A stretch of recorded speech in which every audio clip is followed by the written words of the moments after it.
এই মহিলা পালিয়ে যাওয়ার পর থেকে প্রায় 27টা কুলু তৈরি করেছে কি করে এই দেশকে অশান্ত করা যায়। যাওয়ার আগে আইজিপিকে বলে গিয়েছিল, আমি যাবার পর 1 মাসের ভেতরে বাংলাদেশের অবস্থা এমন করবা যেন দাঁড়িয়ে থাকতে না পারে। শয়তান, মহিলা শয়তান, শয়তান মহিলা। আমরা কোরআনে কারিমের সূরা ইউসুফের তাফসীর পড়েছি, শয়তান 2 প্রকার, একটা মানুষ শয়তান আর একটা জিন শয়তান। কি এই মানুষ শয়তানের ভেতরে আবার 2 প্রকার, একটা পুরুষ শয়তান, একটা মহিলা শয়তান।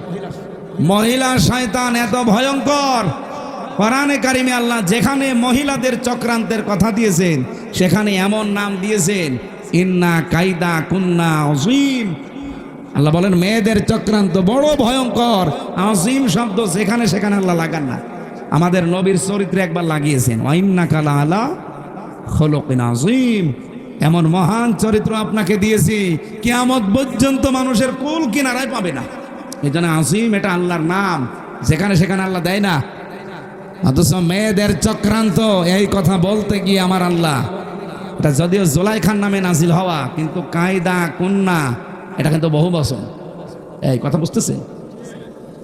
এই বহু বচন দেওয়ার কারণ কি?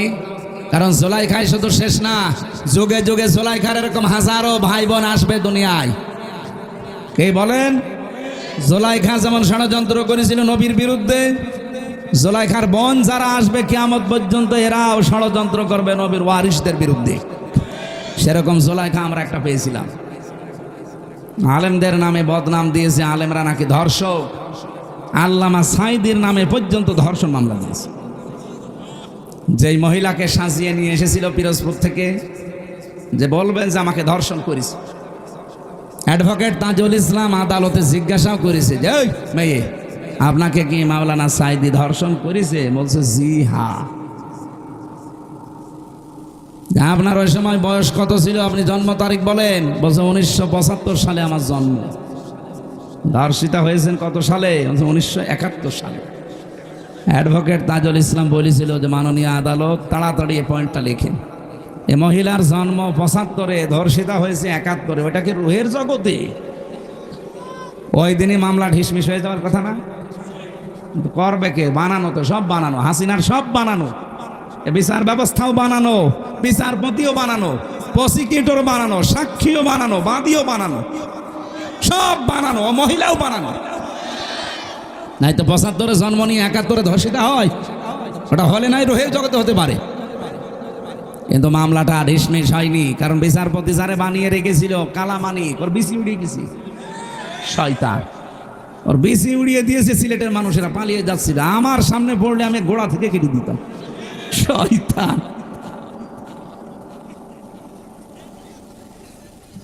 সেদিন আমার গাজীপুরে মাহফিল ছিল, আমি সেই রুমে ছিলাম, ফাঁসির কন্ডেম ছেলে ওর পাশের রুমে, আমি ছিলাম 16 নম্বরে, 15 নম্বরে, ওনাকে এখন 16 নম্বরে আছে। কারারক্ষী আমার বলছে হুজুর ওই শয়তান আমার আন্ডারে। আমি বললাম খাবার খুব কম করে দিবে। বলছে ওর বিসি উড়িয়ে গেছে। যাক, ও বিসি দিয়ে কি করবে? ওর বিসির কোনো কাজ আছে? শয়তান। আল্লামা সাঈদীকে বলে ফাঁসি দিতে পারলাম না, এই জন্য আমার জীবনের বড় আফসোস। ওরে পিটিয়ে মেরে ফেলা দরকার। শয়তান কলার পাতায় শুয়েছিল। এই কথা বলেন, কি দৃশ্য দেখেছেন? কলার পাতায় শুয়ে থাকার সময় মাথায় আবার টুপি দিয়েছে। শয়তান যাতে মাতাল হলো তারা ঠিক ছিল। কলার পাতায় তো শুয়ে আছে, মাথায় টুপি দিয়েছে, আর বেল্ট কি মাজা চলে না, আবার বেল্ট দিয়েছে।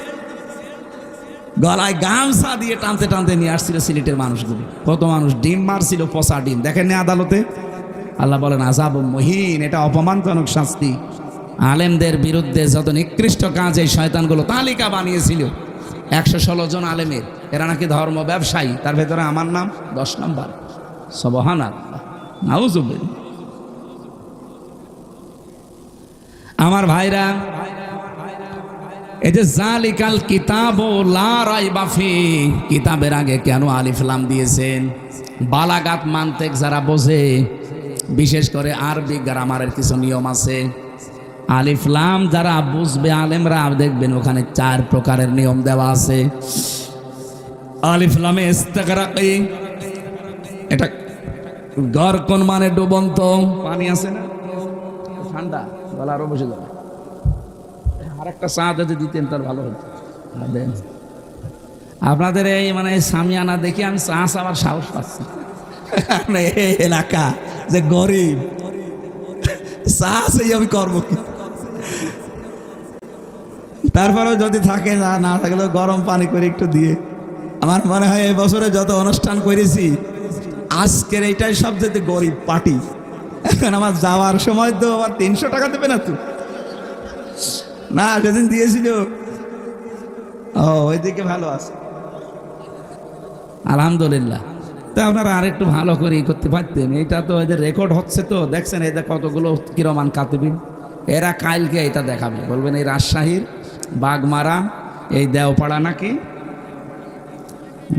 এইটা যেন দেখাইন না ভাই, একেবারে সরাসরি আসমান দেখা যাচ্ছে। থাক, তারপরও গরিব মানুষ হলেও এদের ইমান শক্ত আছে আলহামদুলিল্লাহ। গরিব মানুষকে আল্লাহ এবং রাসূল বেশি ভালোবাসতেন, আমরাও এদেরকে বেশি ভালোবাসি। আর বাংলাদেশের রাজশাহী তো আমাদের কাছে, রাজশাহী, চাঁপাইনবাবগঞ্জ, সাতক্ষীরা আমাদের আবেগের জায়গা।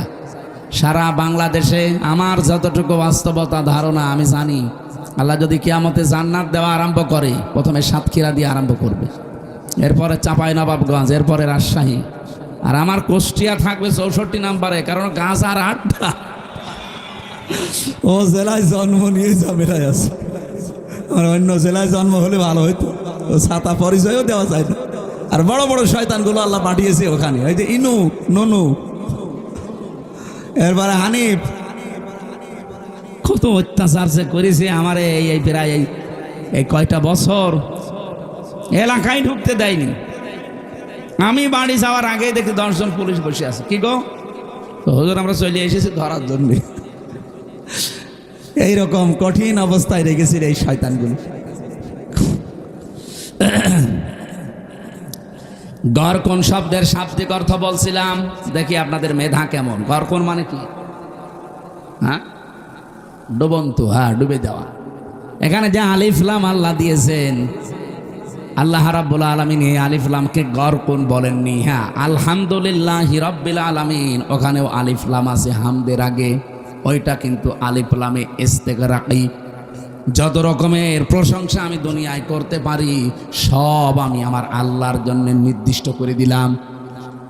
এখানে যালিকাল কিতাবু লা রাইবা ফি, কিতাবের আগে আলিফ লাম দেওয়ার আল্লাহর উদ্দেশ্য হচ্ছে, আমি তাফসিরে পড়েছি, এটা আল্লাহ রাব্বুল আলামিন বোঝাতে চেয়েছেন পৃথিবীতে একটাই মাত্র কিতাব আছে যেটা মানুষকে হেদায়েত দিতে পারে, তার নাম কোরআন। তার নাম কি? কোরআন ছাড়া হেদায়েত দেওয়ার কোনো কিতাব দুনিয়ায় নেই। আছে? এই জন্য আপনাকে কিছু পেতে হলে এর কাছে আসা লাগবে। বাজ্জিনাতিম মিনাল হুদা ওয়াল ফুরকান, রব্বুল আলামিন বলেন কোরআনে কারীম এমন স্পষ্ট দলিল আর প্রমাণ দিয়েছি যে মানুষ এখান থেকে পথ নির্দেশিকা পাবে।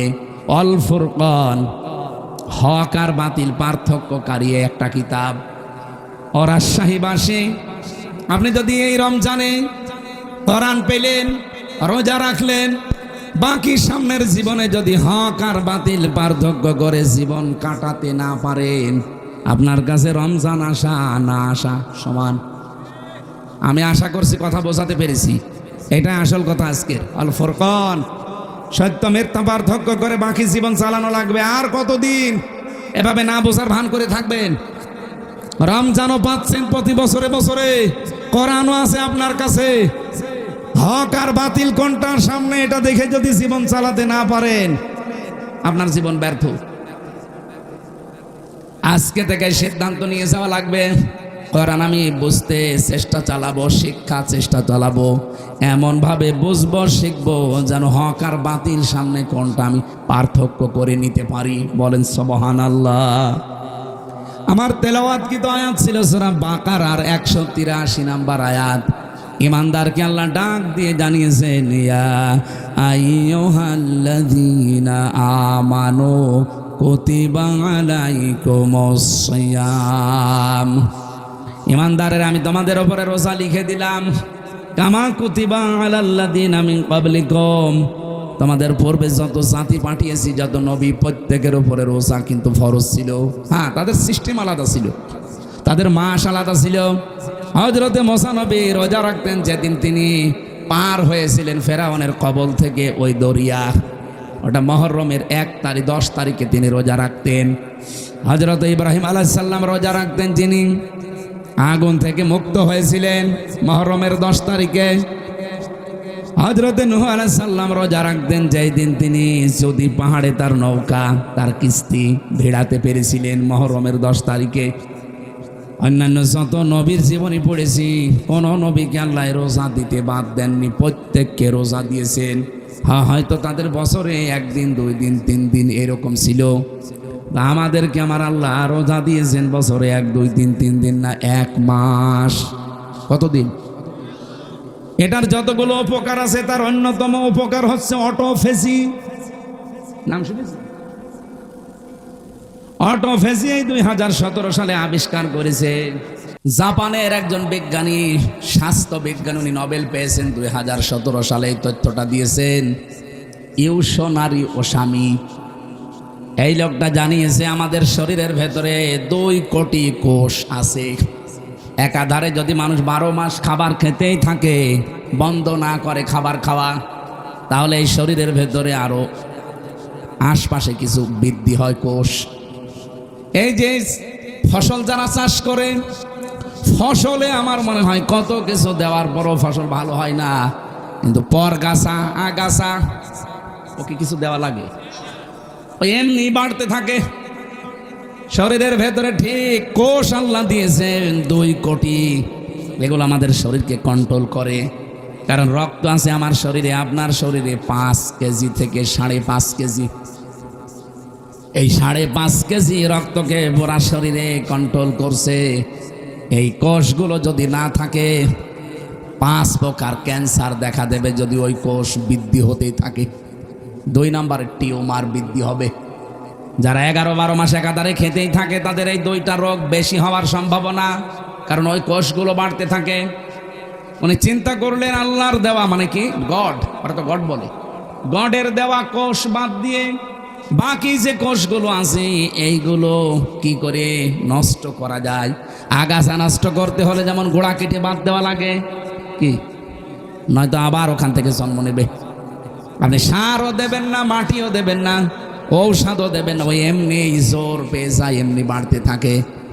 আর আপনার ওই অতিরিক্ত ওই আগাছা পরগাছা কোষগুলো যদি বাড়তে থাকে তাহলে আপনার শরীরের ভেতরে রক্তে 5 প্রকার ক্যান্সার হবে এবং টিউমার বাড়তে থাকবে। হয় টিউমারগুলো অনেকের ভেসে ওঠে, যে একটা ভেসে উঠেছে, হয়তো একটা ভেসে উঠবে কারোর ভেতরে চাপা থাকবে, ভেসে ওঠে না। টিউমার 2 প্রকার।